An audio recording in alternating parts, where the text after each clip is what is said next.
You are live. Ooh. Are you live or just live? Just live. Okay. Yes, it's very exciting.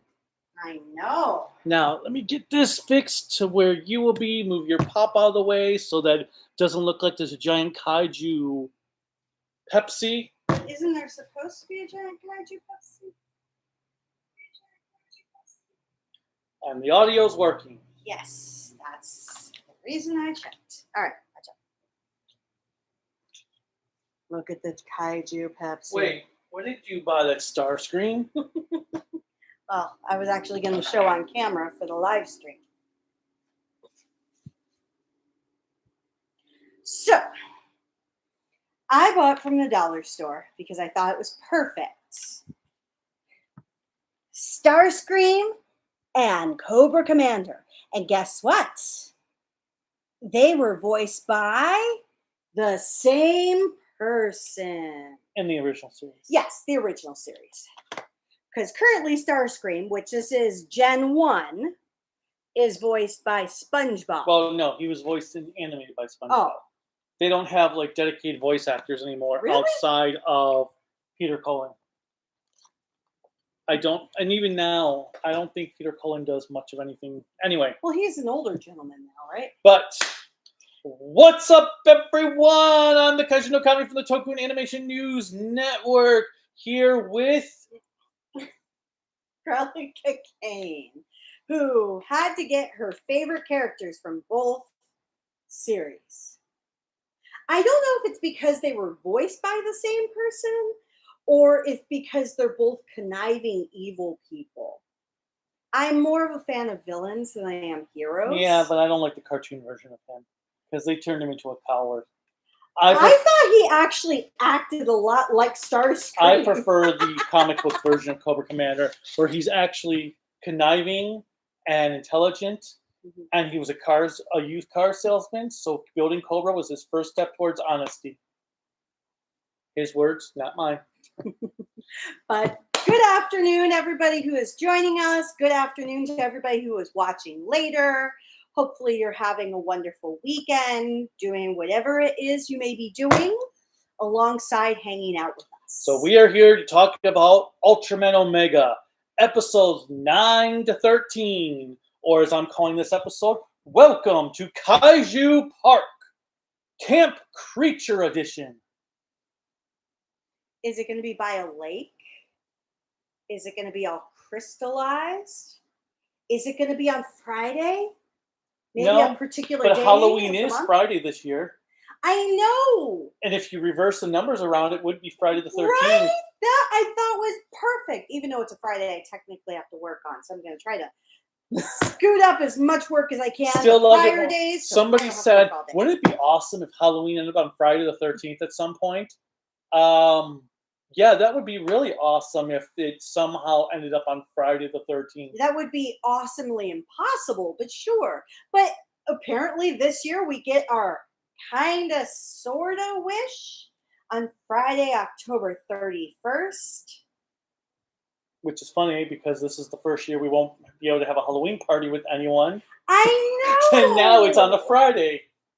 It is a little disappointing, but we do connect with our friends a lot, so I know our friends probably won't be watching this until later on, but I'm going to give a quick shout out to our friend whose birthday is this upcoming week. Advent Nebula is turning another year older. Another year older? Yeah, that means he's older still. Right? And he is, I think, because I'm really bad with years, because I think he is born one of these 2 years, that it might be a milestone birthday. The big What kind of friend are you to not know what he's actually turning? Well, it is 40, but okay. It's a milestone birthday. So very cool. So shout out to Advent. Happy birthday, since we won't be able to actually go out to dinner or brunch with you this year like everybody else is. but you're going to get some cool gifts from us along with everybody else. So I'm super excited. Yeah, enjoy your box of rocks and shells. They were shell to pick up. That was a reach. Yeah, it's a bit sandy. You're still not that cool. It's because I hate sand. It gets everywhere. Yeah, try eating like a hamburger or a hot dog or a regular sandwich when you're doing so on the beach. And It's a beach. it gets all the sand. You have to like swipe it off so you don't get sand in your mouth, because that's, if you think having a dry mouth with peanut butter is bad, have a dry mouth when you're inadvertently getting sand in it. It's like, oh my God, it's hell. Because it feels like you are so parched. I don't eat the sand. I eat around the sand. Well, I try to eat around the sand too. But anyway, so we've got Anthony Sarkis here, Mike Silva, and Jake Schuster, and Mr. Arrowverse. Hello. Jake Schuster loved the Dirty Pair, which, I don't know if you saw the title. I put a Dirty Pair unboxes Dirty Pair. Oh, I thought I saw that, and I had to like scratch my head. I was like, the Dirty Pair is the... And I'm like, are you calling us the Dirty Pair? I decided to throw that in there. I was like, are we being really perverted? Well, I did talk about boobies a couple of times. Yes. But that was the point of the show. But yeah, I decided to tell that. First, I just called it Dirty Pair Unboxing. I was like, wait, what if I also added another Dirty Pair in there? And a Crunchyroll fail, I think? Crunchyroll fails. But anybody who watched it, thank you for watching. And then there'll be another unboxing video probably tomorrow that I recorded technically before that one. Yeah, because when he was recording the first unboxing before we got to Dirty Pair, I was actually on the phone with my mom chit-chatting with her. And then the funny thing is, I was chit-chatting with her today before we do this live stream. And she told me she was watching the Dirty Pair video. And she's like, I really just don't get what the series is. And I'm like, Mom, you've watched anime. How do you not get it? So she's going to be watching this and be like, I haven't watched that much anime, young lady. All right, whatever. And then, Star Wars fan is also here.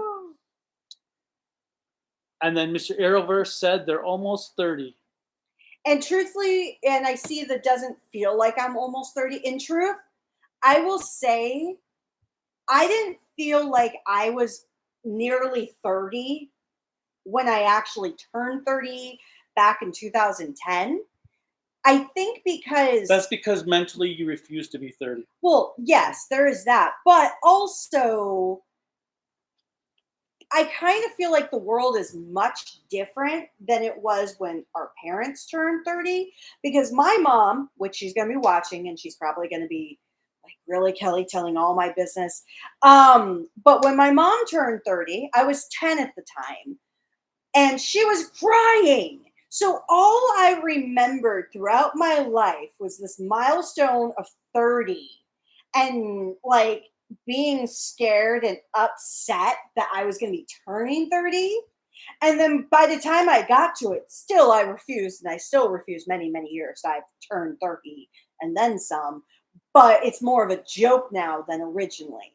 When he turned 30 and when he turned 40 and when he turns 50 in a number of years, it's going to be absolutely nothing to him. It was like when he turned 30, he actually forgot he turned 30. Oh, is that what I mean? I know you didn't literally forget.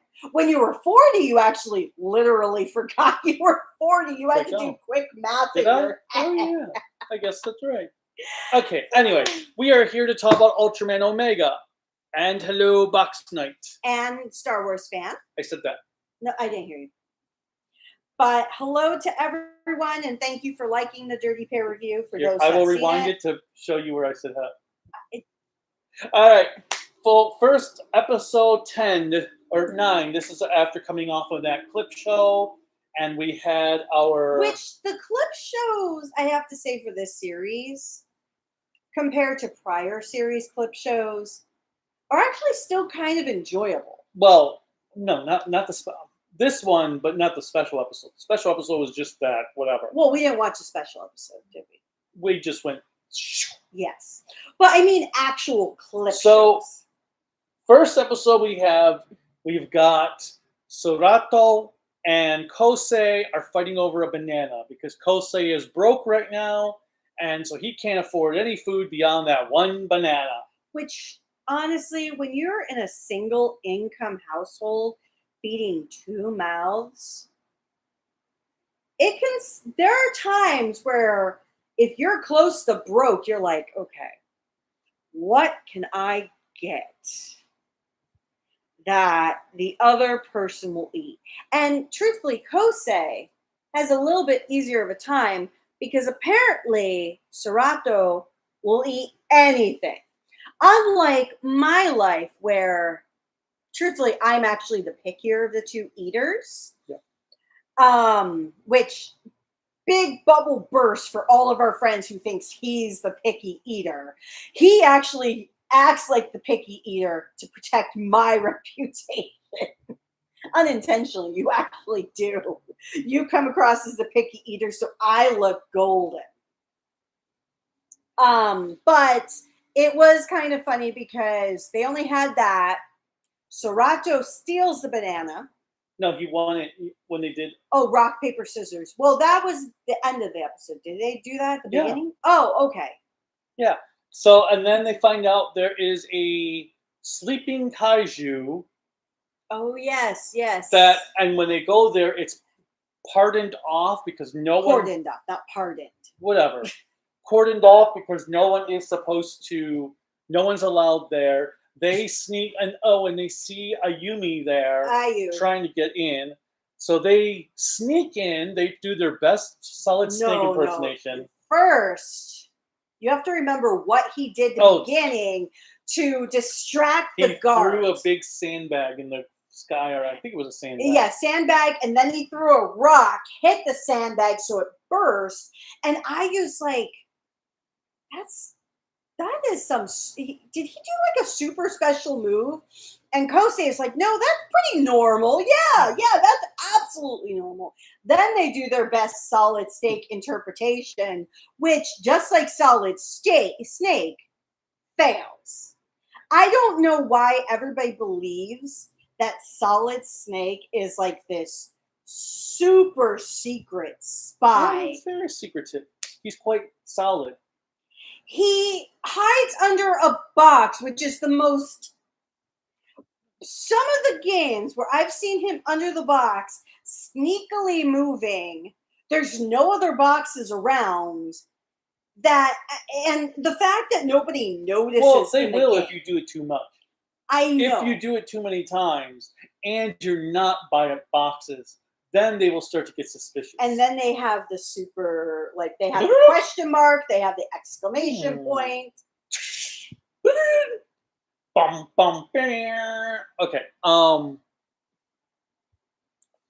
But yeah, so they find and he can't tell what this kaiju is because he can't see the front side. Yeah. Serato. And then they get caught by the owner of a corporation who claims that he wants to do what is help protect monsters. And he has been touched by a devil instead of an angel, because if that's not a ton of makeup with the way his face looks, it looks like one of those people masks that serial killers who are cannibals wear.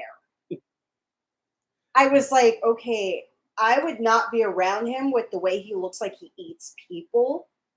But he invites them to get to dinner, and he wants to discuss with them. Yeah, he invites them to dinner. But they never actually got to eat.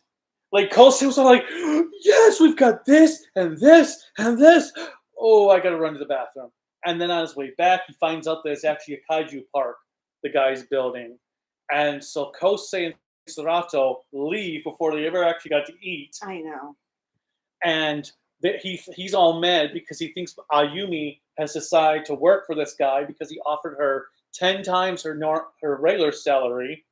Which is not the case. Which, when he's pissed off, he cannot act pissed off. Kosei. Yeah. Because he's always like, no, I don't care about that. Well, he's still young. His acting is not the best, but I will say there's actors that he's better than and things like that. But then it turns out this is Gabila. And I will say, actually, I don't like Gubila, but this was probably one of the best versions of Gubila.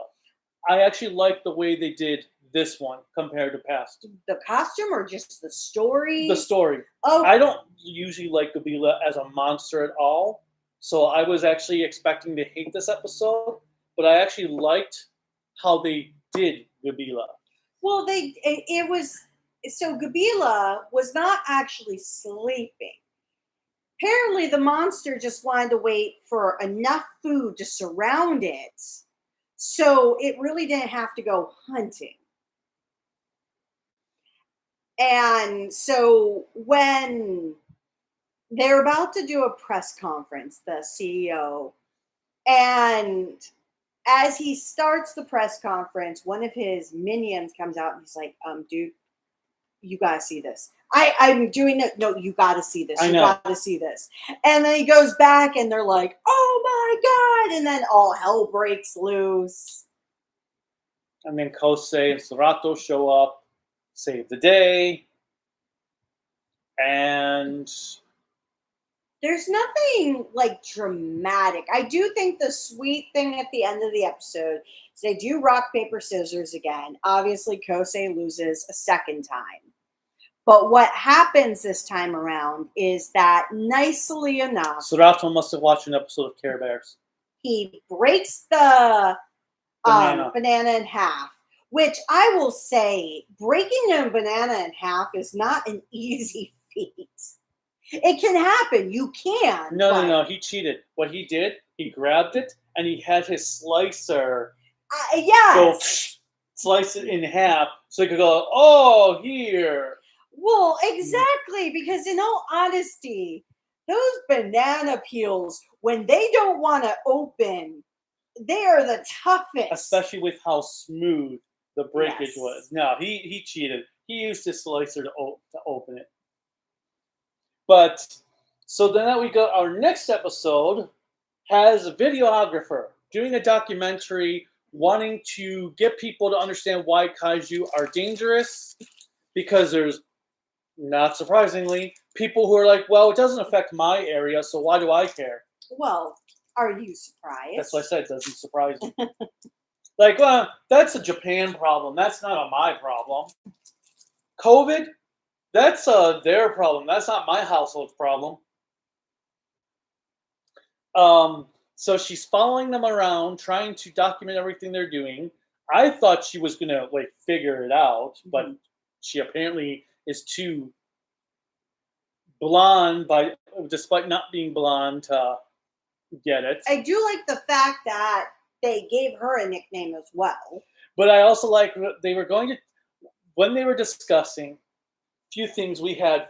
First, we had Kosei's like, but we don't even know, haven't even told Ayumi about this. And Serato is like, we will, but we just need to wait for the right time. But also in her conversation at the beginning, she says that a military defense force is being created to deal with monster attacks. Mm-hmm. So there we have our first hints at an actual monster force for this universe. And I actually would, because we're just getting the defense force midway now, through. I actually wouldn't mind if the next series was a sequel to Omega. I would like to see a continuation of whatever of this universe, given it's an entirely brand new world that is just meeting kaiju for the first time. That would be interesting, because then you can have the defense force learning from what happened, even if it's a different Ultra. Yeah, but I think it'd be pretty cool that the next series is a direct sequel to this series. Have they ever done anything kind of like that? Well, Tiga and Dinah. Technically, the whole Showa era is in. Well, isn't it Tiga, Dinah, and Gaia? Gaia's in its own universe.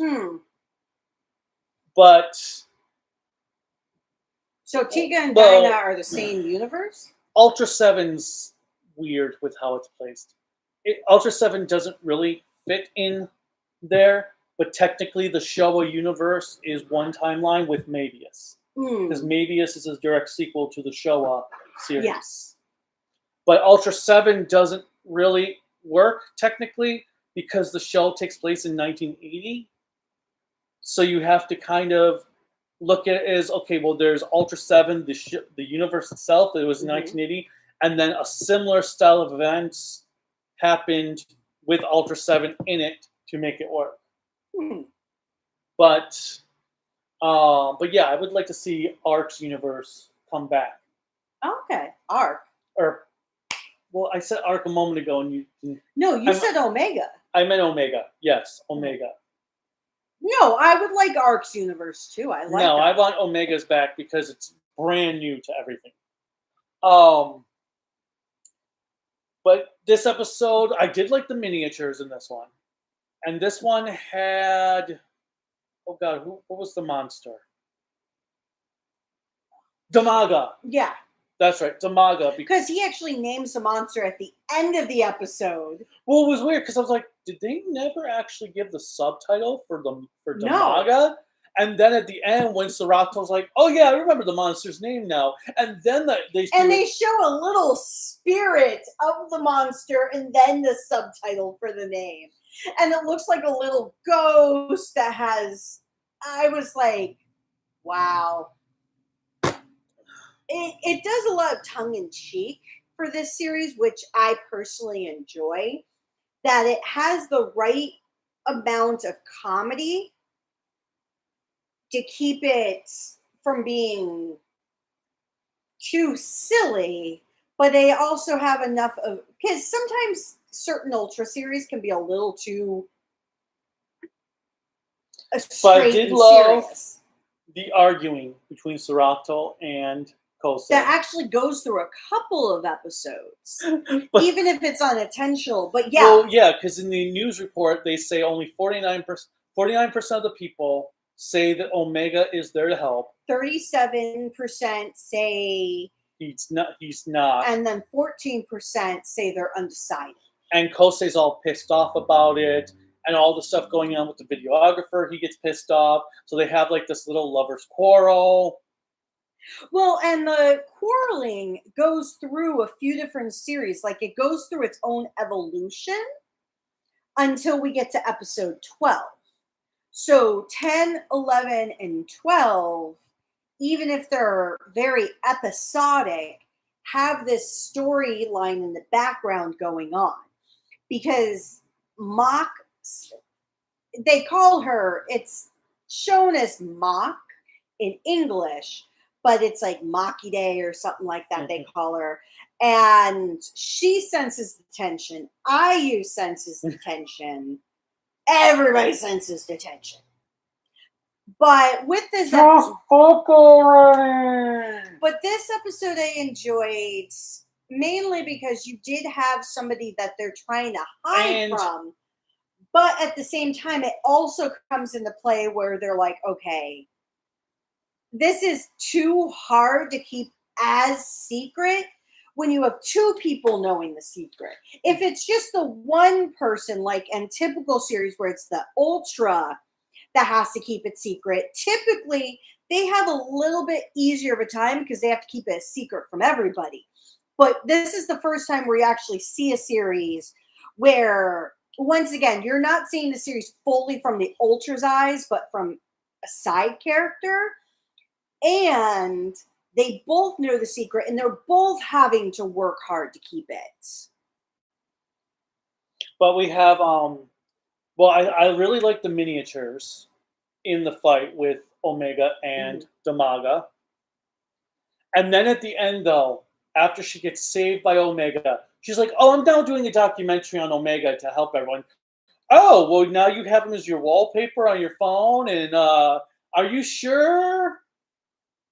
And she just completely loses interest in who they are and just leaves. Even though... That's why I was like, wait, you mean she didn't figure it out? Okay. She's not as bright as I thought. Oh, I didn't think she was bright. I thought she was hilarious, but I didn't think she was brighter than a bulb. So, and then we come to our two-parter. that really comes into that emotional element. But so it starts off with Omega fighting. I can't remember the monster now, but he beats him, and Even said, hold on, let me pull and up. he has a weird smell about him. He smells something off. And Ayumi is with a military organization who's doing some sort of because another grime has appeared. Yes, because the episode's called Grime Returns. Yes. And what he's fighting is. It doesn't actually say the first monster. It should down below. That's what I'm trying to get to. That's Rekness Pegunos? No. No, that was the stock word. Laredo or Lero. Yeah. I know. I hate when the Ultra Wikis do this. But yeah, so it's called the Leodo.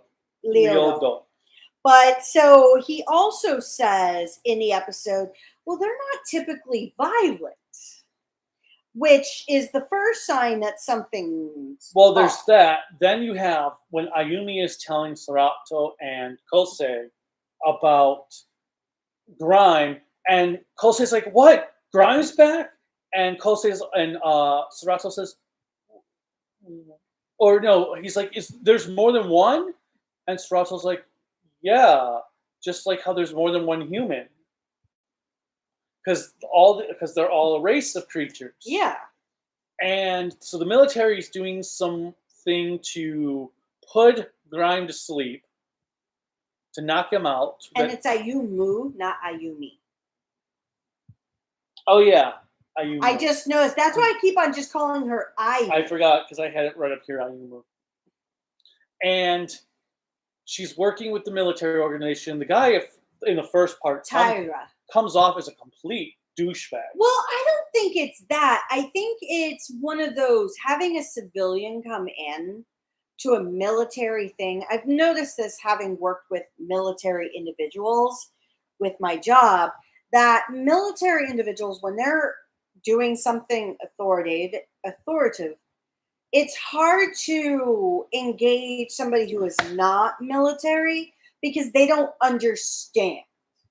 I don't agree with it, but I understand what they mean. But having Ayu come in on this scientific aspect, he ultimately says, I'll really respect you when I see what you can do. Right now, it's just words. But they knock out the Grime, and Kosei starts running towards the battlefield because he just wants to start the fight immediately. And he feels like from the last episode where he didn't get to participate. No, from the first fight at the beginning of the episode. Yes. Well, that and Serato's like, there's a weird smell. No, don't transform yet. Don't transform. He transforms, and out comes this. I really like the design of this monster. Well, yeah, because it was, as you have Ayu find out, it is very much like a chimera, but how it becomes multifaceted in its But ways. I really liked the design of this monster. I thought he looked like a threat. Mm-hmm. He was very unique looking. And then when he does that thing that like Venus flytrap attack that devours the Grime, that was really cool. Then he kicks the ass of Omega and Trigarion. Yep. Trigaron. Well, Trigaron, because Trigaron goes out. Well, first, we already have Serato already hurt because he gets hurt because Trigaron is already out, which is why. Yes, because and Trigaron, he gets hit. The monster moves debris, and you have Serato protecting. Serato. You said Serato. No, I said Serato. Serato. Whatever. Protecting Kosei, he is covering over him. gets hit in the back really, really badly. So he's already injured when he transforms and gets into the fight. So he gets his ass handed to him because he's only half able to fight effectively. And then you have Kosei, who is all mad, not really mad at Serato, but mad at himself because if he didn't listen, if he had listened, Serato wouldn't have been hurt. But he's also mad because he's also mad at Serato in a way because he doesn't know how to process his feelings. He takes out his anger on Serato. And then, so Omega gets beat, military guys get injured, next episode. But I also have to say, I really like the music in some of these, in this two-parter. But then we have Kosei goes out to the location where the last monster battle was, while Serato is recovering, and runs into some random lady. Well, we want to go back first because the beginning of the episode starts with Serato being injured. Well, yeah. They're all together, and Serato makes the comment of "thank you for this" because they made fried noodles, and he's eating the fried noodles, and he says, "This is my last meal with you. I put you in a situation that you cannot handle." Being that he knows the secret and everything like that. So he says he'll be leaving, which is why Kosei runs away. I think that's important of the reason why Kosei runs away, because Serato says he's leaving. And so Kosei then runs into this random lady who says, "This is private property." And Kosei is like, oh, I'm sorry. And then she just starts dropping bags. Well, he says, "Are you with the research team?" So she my guess is she figures he's got some connection with somebody. So she's like, "Okay, here, help me out." But she is carrying, at first, and you don't see it immediately, but she has 4 heavy-ass bags she's carrying. Because when she drops the 2 big black duffel bags and Kosei's grabbing them, you don't see any shift, but it's like, what the fuck were you carrying? When he's like, ugh. And then after they get to the spot, she starts opening up things, hands him gloves, doesn't even say here. She's like, like where he has to take it. And then he takes all the stuff and she's like, "Go find things of interest and put them in this." And at first he's really hesitant of why he's doing so. And then she kind of has this explanation of, well, we don't know what can be on leaves. There can be mucus, there can be cells, there can be something that helps tell us what's going on. And by the end, he is beyond excited. And she notes this, saying, "Well, at first you looked like a kicked puppy, so to speak. And now you are all into it. Do you feel better?" Because I feel she was an older woman, probably her early 40s. I'm guessing she is the leader, the mentor of Ayumu. Oh, Ayumu's mentor because she talks about. Yes. I'm going to guess that's who she is. Because she's an older woman. I say older, but probably, I was about to say early 40s, but no, probably later 40s to early 50s.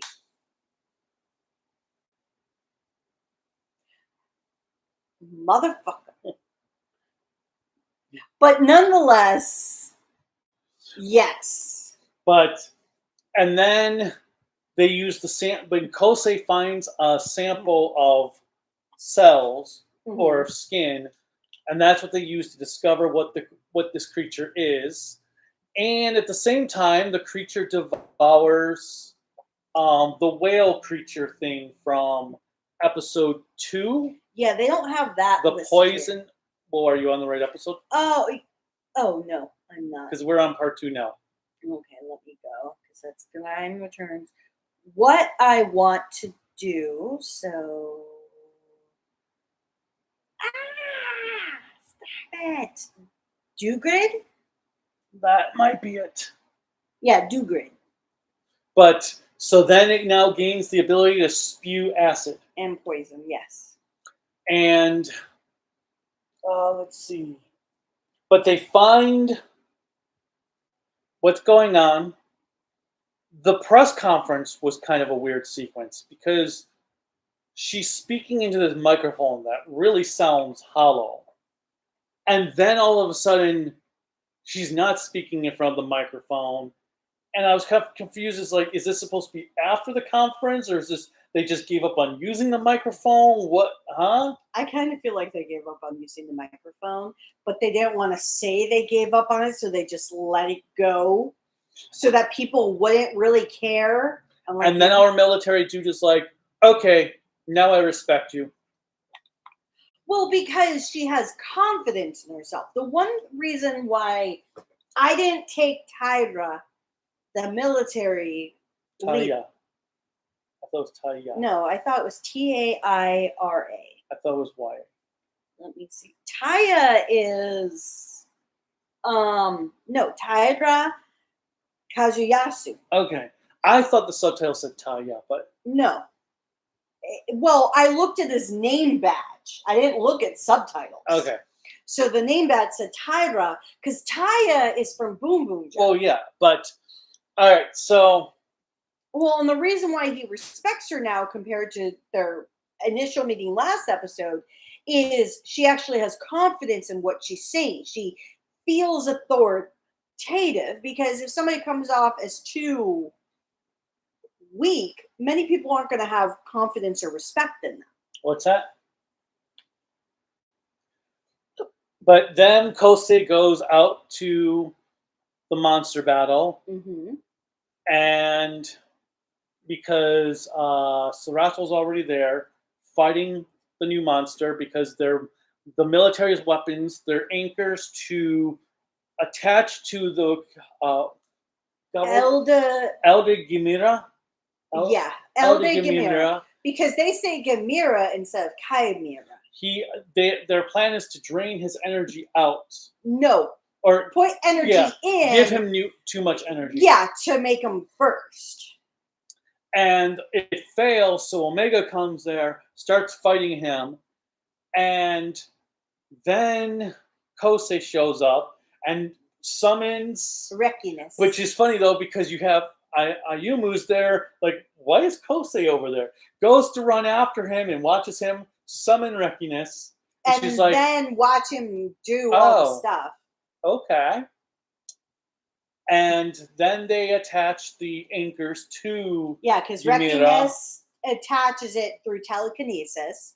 And then to keep them anchored, you have Omega going up. And it's funny because Tyra makes the comment, oh, they know our plan. And I'm like, it's kind of obvious when you shoot anchors and there's machines there that you're trying to do something. Well, it's more that he doesn't know that they have human minds. So, but then they defeat him, and Kosei, it was so funny. He's like, yay, and then Ayumu says Kosei. He's like, oh, yeah, what's up? And her comment is, we need to talk about this. In her best motherly tone, we need to talk. And his response is, can it wait? No, he said, we'll talk later. I'll tell you the whole truth. And then I'll tell you the truth, the whole truth, and nothing but the truth. Then he runs home. Sarato's there, so they have their heart-to-heart, which makes me ship them even more. And truthfully, when I talk about shipping, I know in reality, things like that don't happen. Typically, Ultraman is the one tokusatsu franchise that generally does not have romantic relationships. It's not devoid of them, but it's very irregular. So it's more of a series joke. It pops up the last 2 episodes of the show, which you get pissed off at. Which made no sense. Oh my god! Or then you have the Creeper and Sugar, who was jailbait. My favorite romance is actually the Zaddy, who was Heart, having a wife and son, and at the end of the series, she's And pregnant Blazer. again for Blazer. Well, I call him Heart because of Drive, because that's where I first saw him. But no, but I like their heart to heart, and I like the fact that Kosei owns up to it. That at first I was doing it to protect people, then I was doing it. Then when I found out that people were recognizing it, I was doing it for that recognition, that yay, good job type thing. And now I've come to the realization that I really am doing it to protect people. I don't need the recognition that can come. Which is what Serato was telling him in the episode with the videographer. Yes, but I think this shows the immaturity still. That's what I'm saying. It continues that storyline. Well, yeah, because you know this with the videographer, and you know this from the beginning of the series as well. Kosei is, even though he's in his early 20s, is still very immature. So do you think we'll see the videographer again? I don't know. I'm kind of hoping we do, just because I thought she was a good character that could help with some of the comedic aspects of recording them. But if she didn't show up again, it wouldn't be the end of the world. I like the fact that we do have 3 common characters of the show.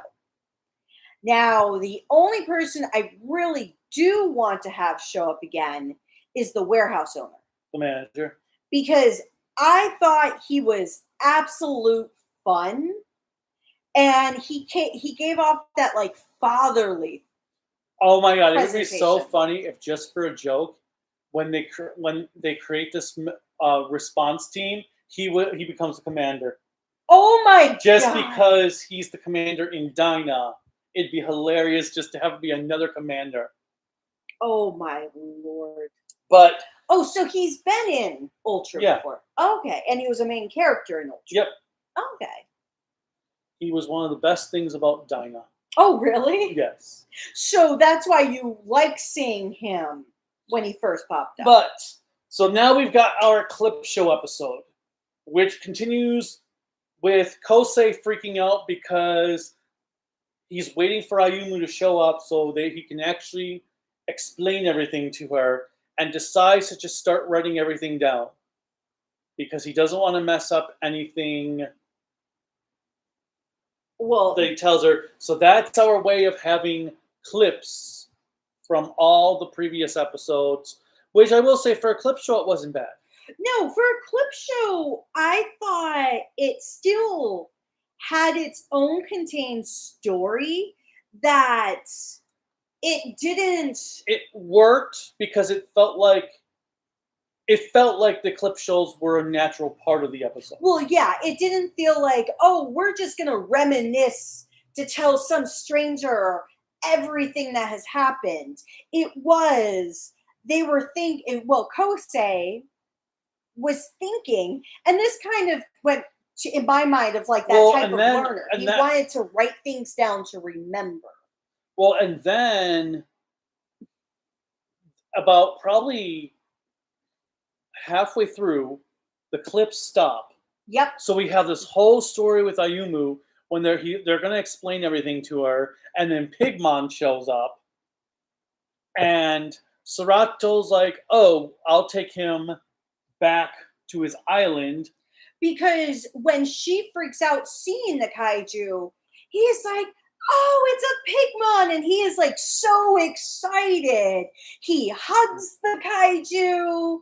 He talks to the kaiju. They have all this cute interaction. He's like, "Oh," because when at first the Pigmon was scared, he's like, "Oh, you're hurt." So healing it. Mm-hmm. And it was just very adorable, because I know you don't like Pigmon normally, but I thought this was like a great use of the character. Kind of seeing Omega be excited, because this helps to explain to Ayu what's going on without verbally having to say what's going on. Because after all of this, when he's like, "Oh, I'll fly him back," Ayu does not even blink an eye and Well, no, ask. well, no, I think she just thought about it when she heard that. She thought about it, and I think that's when she's like, "Oh, okay." And when Kosei is about to like, we can talk about this, she's like, "No, I want to still be your friend. We don't have to talk about this." Basically saying she understands and she knows, but I think it's also that plausible deniability. Like, if for some reason the government found out about them, but they don't know who they are. I don't know anything. Exactly. She can say, "I'm friends with them, but I don't know what they do." Not to protect herself, but more so to protect them, so that they're not caught up in this simply because of what she does. Well, know. I will say I am surprised because I really thought by this point she would be using the Trigaron so that both, because one covers this shoulder, the other covers this shoulder. So I figured by this point they were going to be merging the two monsters to be full armor, and it doesn't look like that, and that's not the case yet. And who knows if that would be the case. I'm very surprised how much the show is holding itself back from getting too into the gimmickry. Well, it seems like it's not playing it safe, it's playing it smart. It's trying to make sure that we don't use the gimmicks as the way to tell the story, but we use the story to tell how the gimmicks can be valuable.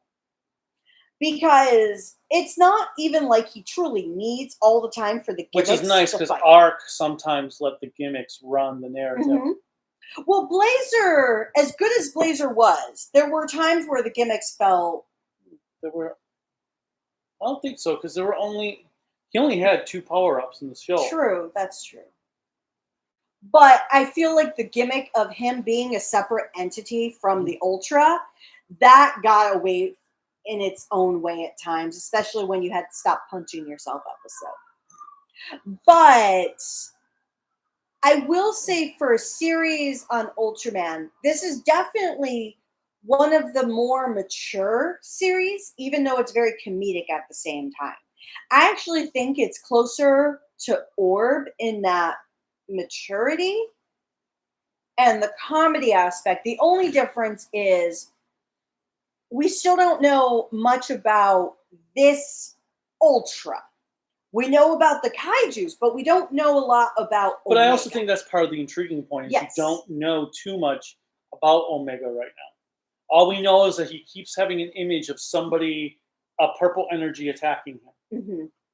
And we also, which we haven't had in a long time either, we don't typically always get multiple Ultras in a series. Like sometimes the prior universe's Ultra coming here. But I will be curious if this is like Jeed in a way, where Jeed had Zero come into the series about midway through. No, Zero came in episode 3. Oh, I thought it was a little Nope. bit later.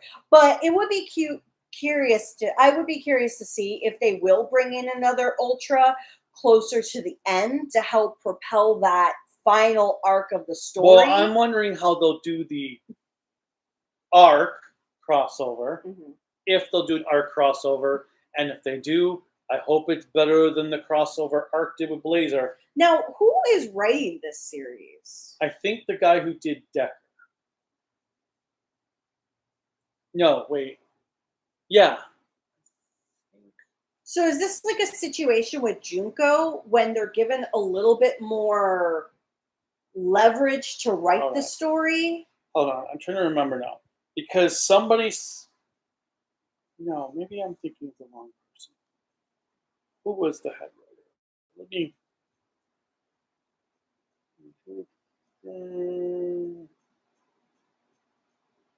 Okay, just give me the first episode. Because I think no, not open. Here. Hold on. Here comes an alien. Toshizo Nemoto.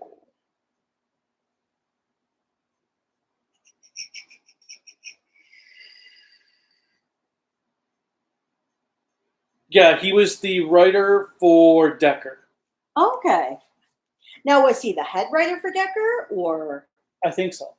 Because I think they said he started planning this series right after he had finished Decker. And it looks like he was involved in Ultraman Zero: The Revenge of Belial. But okay, so all right. Well, I still feel like this is a situation where the head writer, one, no head writer is going to hit it perfectly with all series. And sometimes you can always feel when the producers, or in this case, whomever are the toy manufacturers, have too much input in the show. Well, and that was part of the problem with Trigger, is there was too much control, too much outside interference going on with Trigger. Well, and you can usually tell that. That's why I'm impressed, because Decker wasn't the worst series. It wasn't the greatest either, so I'm not even going to I mean, it was better than Trigger. judge. Yeah, I'm not even going to say it was. But my God, did Blazer blaze through Yes. Decker. Well, I was going to pull up some comments before we finished. But yeah, so Ayumu leaves, and Kosei and Serato have their final makeup, and the episode ends. Mm-hmm. And next week, some new villain appears. Oh, and we found out another side job that Kosei has done before in his life. Balloon animals, because he makes a balloon bow. Oh, yes, for Pigmon. All right, so let's see. Mr. Arrowverse has reached episode 124 of Naruto in Japanese. Oh, wow. And 118 in English. That means technically, though, they've watched 240 something episodes. Now, Mr. Arrowverse, one curiosity I have, if you're still online, or you can share in the comments later or in another video, I would be curious on why you're watching in Japanese and English simultaneously. Is it to see the differences? Is it just because you like both tracks? It's more of a curiosity, because I've done things like that when I've watched Danganronpa. I didn't do it simultaneously. I did it at different times. But I'd be more curious than anything. Star Wars fan is currently watching Kingdom. Mm-hmm. I have to check Kingdom out, because I've heard good things from yourself, Star Wars fan, and from others. And Star Wars fans said they used to be a picky eater, not as much anymore. Oh, yeah. Everybody grows out of it, or you get different stages in life where your pickiness goes to different things, because our taste buds vary as adults. Let's see.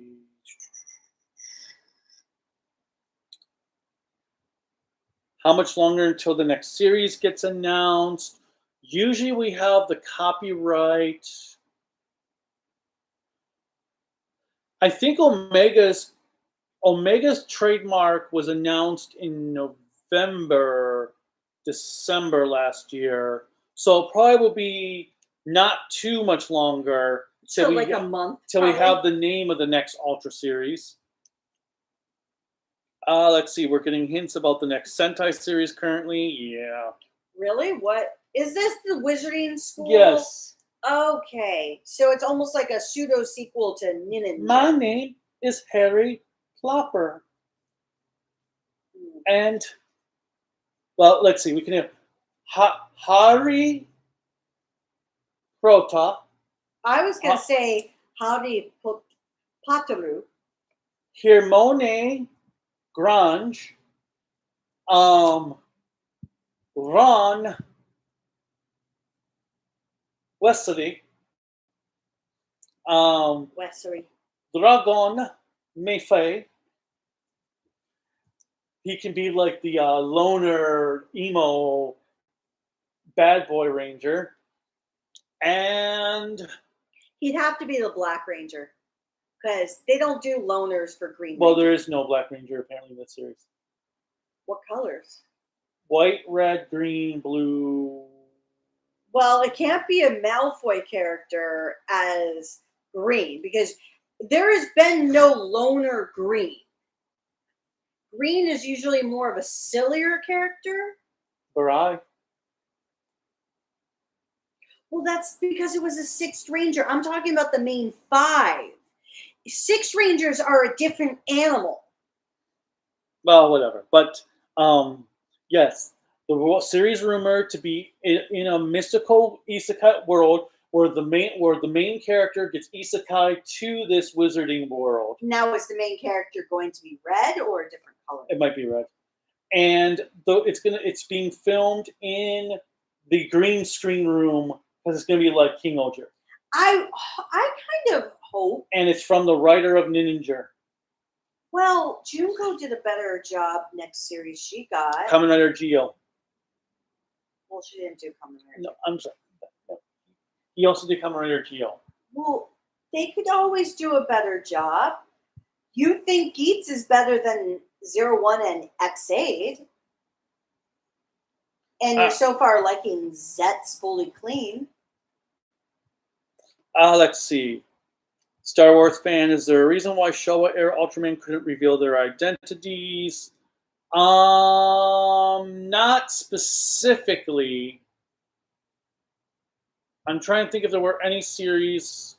Well, I thought there was one series where I thought it was Zet when he said we can't share our identity. No, well, that might have been just for that one, but no. No, there is one that they did say.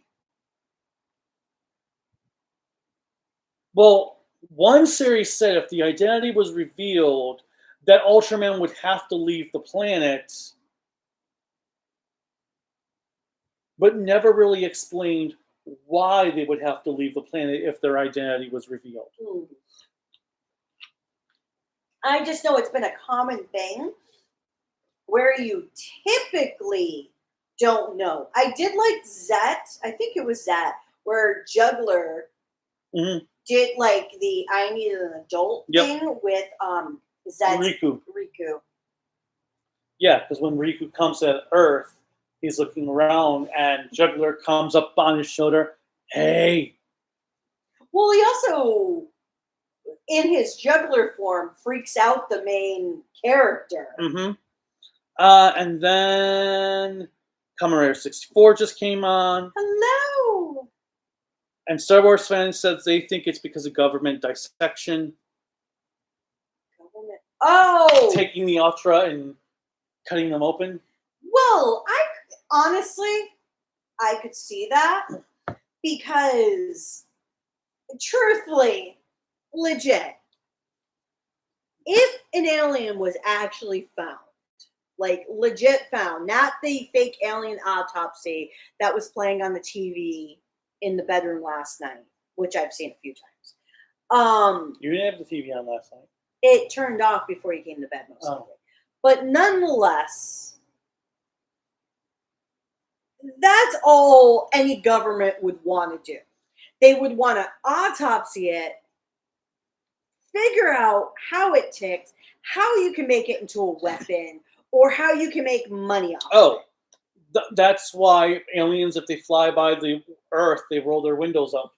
Because, if there were an alien that landed on Earth, every government would exploit as much out of it as they could. Absolutely. They exploit their own people. MK Ultra, the times where they siphon different gases into the subways, which is legit. I know it's a conspiracy, but I love me some conspiracies. Ultra? MK Ultra was trying to find psychic abilities in people. Who's that? MK Ultra is a program that was in America. Oh, that's a real. I thought you were talking about an Ultraman episode. No, I was like, wait, what? MK Ultra is a real American program where they were trying to find actual, which they supposedly did. That's why most of the people working on the program were actually killed. Find psychic abilities in human beings to weaponize people There's tons of stuff on it. Now, obviously, this is why it's still in that conspiracy theory land, because until the government releases actual files on it, like they did for JFK and MLK. Yeah, and those files were exactly what? Nothing. Nothing at all. Well, there's too many redactions. Nothing was revealed. Okay, moving on. But I would like to see an Ultraman series called MK Ultra to play on conspiracy.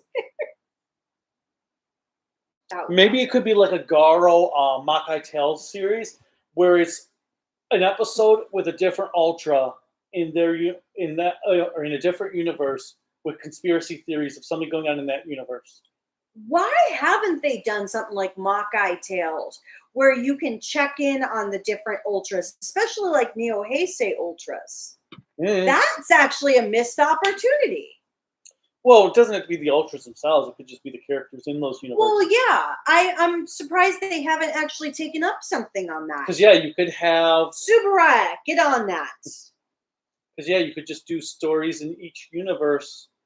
Like what's going on with the organization from Jeed's universe. What's going on with the girl and her little cleanup crew in the Orb universe. What's going on with Super Guts in the Tiga Dyna universe? What's going on with but yeah, they could do all this. Absolutely. Subaraya, next job for you. But anyway, that's all. The only other comment is 64, who said, "How's it going? Between Sentai and Rider series is on a roll." I'm not sure what that meant. On a roll, like both good. On a roll means good series. Gotcha. But I think that's really all we have for this batch of